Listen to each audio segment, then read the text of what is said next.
جس شخص نے کسی روزہ دار کو افطار کروایا تو اس شخص کو بھی اتنا ہی ثواب ملے گا جتنا ثواب روزہ دار کے لیے ہوگا، اور روزہ دار کے اپنے ثواب میں سے کوئی کمی نہیں کی جائے گی۔ خدا کو ناراض کر کے لوگوں کو راضی نہ کرو، کیونکہ لوگوں کے بدلے دوسرے لوگ مل سکتے ہیں مگر خدا کے بدلے دوسرا خدا نہیں مل سکتا۔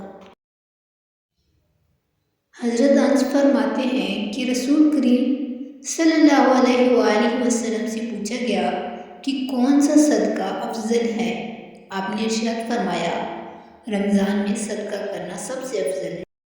امیر المومنین حضرت علی نے فرمایا، تمہارے اوپر لازم ہے کہ ماہ رمضان میں کثرت سے استغفار اور دعا کرو، کیونکہ دعا تم پر سے بلاؤں کو دور کرتی ہے اور استغفار تمہارے گناہوں کو مٹا دیتا ہے۔